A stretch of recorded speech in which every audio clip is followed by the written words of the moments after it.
Hey everyone, and welcome. Today you'll be learning the fastest and most effective way to get yourself out of ELO hell. Now, what I'm about to teach you isn't just a cheese strategy. It's simple, easy to use, but it can also be built upon with higher level concepts as you improve at the game. Essentially, it's easy to learn, but has a ton of room to master and can be effective all the way from Iron to Master ELO. So what is this amazing strategy? It's Jack's Jungle. Don't be fooled though, this is so much more than the champion itself, and I promise you that even if you have never played Jax before, that you can use it to climb. I highly recommend you guys give this a try, as it's some of the most fun you can have in the jungle. Not only do you get opportunities to make crazy outplays on the opponent, but it's also a playstyle where you don't have to rely on teammates at all. The outcome of the game will be completely in your hands from start to finish. If you've always wanted to become a carry god in the jungle, then this is for you. We've spent a lot of time and effort on this guide to teach you exactly how to execute this strategy from beginning to end. You'll be learning 4 main things in this video. First, the standard route to use every single game. Second, how to gank as Jax with some cool tricks you might not have seen before. Third, how to balance ganking and farming during the laning phase. And fourth, what you should be doing and how to win the game once the laning phase ends. On top of this, we'll be giving you a rundown of the runes, skills, and build order at the end of the guide, so make sure to watch until the end. I quickly want to mention that to create these epic guides, we have a large dedicated team of analysts and video editors, which is made possible by our website's paid subscribers. While we enjoy releasing a small amount of content to our YouTube for free, we would love for you to come and support us by signing up to skillcap.com. Upon doing so, you receive at least 5 times the amount of equally great content. Alright, let's jump straight into it, starting with your route. You'll start at your red, then do Krugs, then Raptors, into blue, and then take the Scuttle. This is the same route you'll be doing every single game. The reason we do this is that since Krugs and Raptors are the most valuable camps in terms of golden experience, we want to clear them as early as possible to get them to respawn sooner. Then, after you kill your blue, the Scuttle will have spawned, and you'll be level 3 with double buffs in position to take it. When you do this route, there are a few optimizations that you need to be aware of. So you start with your E ability, killing the red. Then once you arrive at the Krugs, make sure to focus down the medium Krug first. This will cause it to split into 2 smaller Krugs. At that point, activate your E ability, which will AoE them down. It's not a huge deal, but cuts down about a second off your route. You then smite the ancient Krug and clear the rest of it as normal. Once you get to your Raptors, you want to again activate your E ability, making sure it stuns all of the Raptors. However, be sure to focus your auto attacks on one small raptor at a time as you kite back. This will help reduce the damage you take from the camp. Additionally, as you move to your blue buff, make sure to use the blast cone plant to save yourself a bit of time. After blue, as you move to take the Scuttle, some of you are probably wondering, what if the enemy jungler tries to fight you? Here's the thing, Jax not only has godlike scaling, he also has an incredibly strong 1v1 in the early game. You'll be near full health, with double buffs and smite up. It will be very easy for you to win any fight against the enemy jungler over the Scuttle. Now this leaves us with one obvious question. What should you do after you've taken the Scuttle? It's actually quite simple, as you only have 2 options.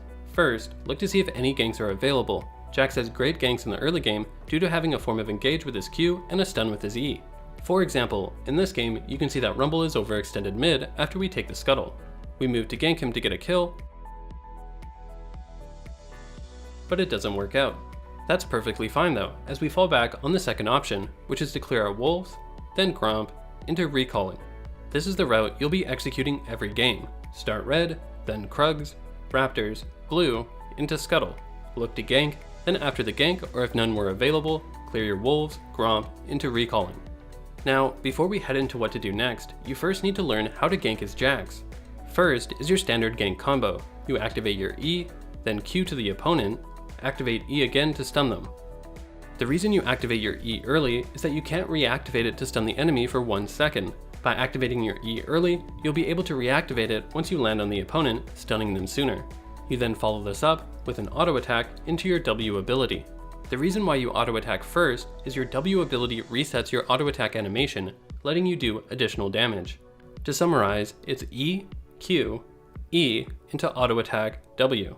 There's also an advanced variation of this combo, where you activate your E, Q onto the opponent, but then don't reactivate your E and instead let it run for as long as possible. This is done to try and bait the opponent into flashing, which once they do, you follow their flash with your own, then reactivating your E to stun them. This is a great way to secure kills when the opponent has flash available. That being said, you don't always have to lead with your Q ability. For example, in this case, I have an angle where I'm cutting off his retreat path. There's no need to use my Q, and I can simply walk into melee range instead. This allows me to activate my E, wait for him to use flash, then use my Q to follow up. This lets me kill the opponent while getting their flash and not having to use my own. And the last gank combo is simple but effective. You can activate your E, wait a second, then flash into your Q to cover large distances and catch the opponent off guard. Great, so you now know your opening route and how to gank with Jax.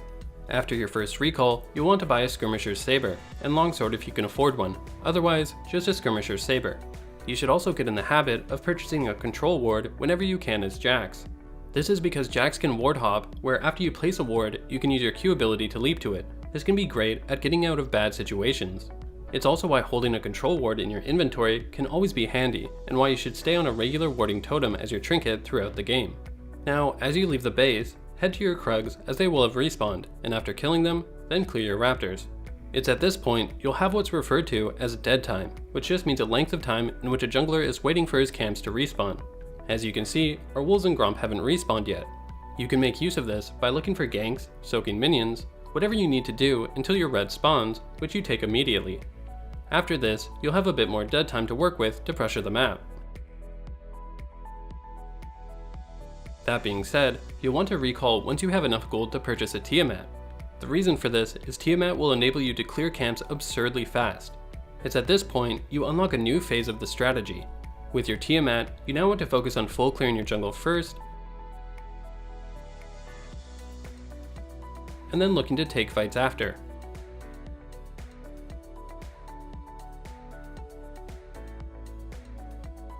By repeating this process of full clearing with Tiamat into then looking to pressure the map, you'll acquire a massive gold and experience lead in the form of jungle camps.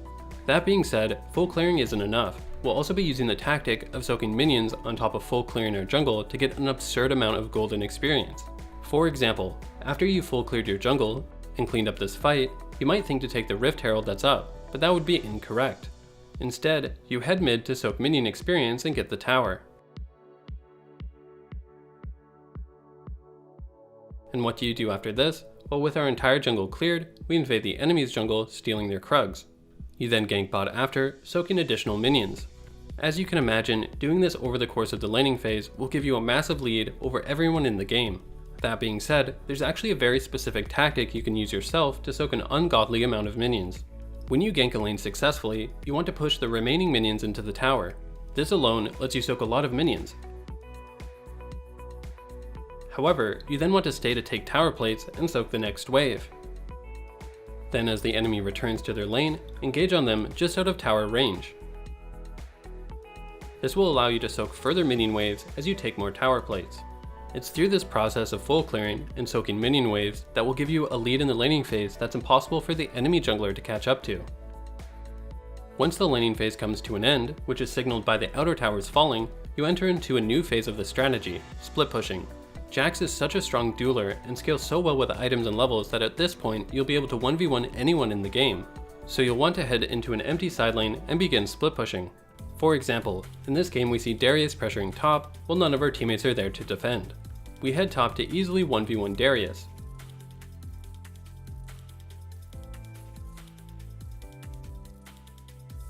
And then push wave after wave of minions, taking the next tower, and start to steal the enemy's jungle. It's through split pushing that you'll not only put a tremendous amount of pressure on the enemy, but also build an even bigger golden experience lead. After this, we take the Rift Herald and scuttle. Then seeing that Darius pushed top again, we move to push it back and pick up several more minion waves into stealing the enemy's jungle again. Then, after recalling, we clear one half of our jungle and see that none of our teammates are bot lane and move to push it. Jhin is there, so we pick up another easy kill into pushing to the enemy's inhibitor, where we easily tower dive and kill Jhin again. As you can see, split pushing can be highly profitable and will be your main way of winning games. Now, there's no way to teach you everything you need to know about split pushing in this video, but you can follow two simple rules to guarantee success. There's one thing you always need to be paying attention to when you split push, whether your teammates are pressuring the map. For example, in this game we move to split push bot. As we push to the tower, we watch the minimap looking for our teammates. Our teammates are recalling, which means they won't be pressuring the map. This indicates that we need to back off. So we do, stealing the enemy's Gromp into taking a scuttle. We then see Master Yi is pushing the wave bot, so we move to push it back and resume split pushing. This time, as we get to the enemy's tower, we can see our teammates are in position to pressure the map. For this reason, we don't back off, and we continue pushing to the tower. The enemy bot lane responds, so we back off, but we see our teammates are still pressuring the map, so we move back to split push and take the tower. This is the simple rule you need to follow. Push into backing off if your teammates aren't pressuring the map. If they are pressuring the map, then continue pushing to take the tower. This is the most common mistake players make when split pushing, is not paying attention to where your teammates are on the map. For example, in this game, we can see our teammates are clearly off the map and not pressuring anything. However, we ignore that and continue to play aggressively in the enemy's jungle, resulting in the enemy team easily able to collapse on us and killing us without losing anything for doing so. Alright, now let's move into your runes, skill, and build order. Starting with runes. For your primary runes, you want to head into the precision tree and take Conqueror, as it gives you tremendous scaling and 1v1 power as the game progresses. You then take Triumph, as none of the other options are as good on Jax. Next, you take Legend Alacrity for additional DPS. However, you can take Legend Tenacity if you're facing heavy crowd control compositions. And lastly, you take Coup de Grace to increase your damage. Your secondary runes are just as important though. You go into Inspiration and take Magical Footwear. This is important as your build is expensive and you need to save on gold wherever possible. You then take Futures Market, which lets you go into debt to purchase items earlier. This is really important so that you can hit your Tiamat spike as early as possible, along with other key spikes such as Trinity Force. Trust me, once you run this rune with this strategy, you won't look back. For your stats, you take Attack Speed, Adaptive Force, and Armor. For your skill order, you want to take E first, W second, into Q third. You then max your W first, E second, and Q last, taking a point in your ultimate whenever you can. For your build, you want to get a Skirmish Saber on your first recall, then a Tiamat as soon as you can afford it. After this, you build a Trinity Force into then turning your Skirmish Saber into a Cinder Hulk. After this, you want to build a Rage Blade, then a Spear of Shojin. If the game is still continuing, you then want to sell your Tiamat and replace it with a Death Stance. For your boots, you upgrade them either to Ninja Tabby or Mercury Treads based on the enemy's composition. This final build will make you an absolute monster in the side lane, allowing you to easily 1v5 the game. Alright, that's going to do it for this video. We hope you enjoyed it as we spent a lot of time and effort on it, but would love to hear your feedback on it as well. If you have any questions, feel free to leave a comment below. And as always, good luck and have fun on Summoner's Rift.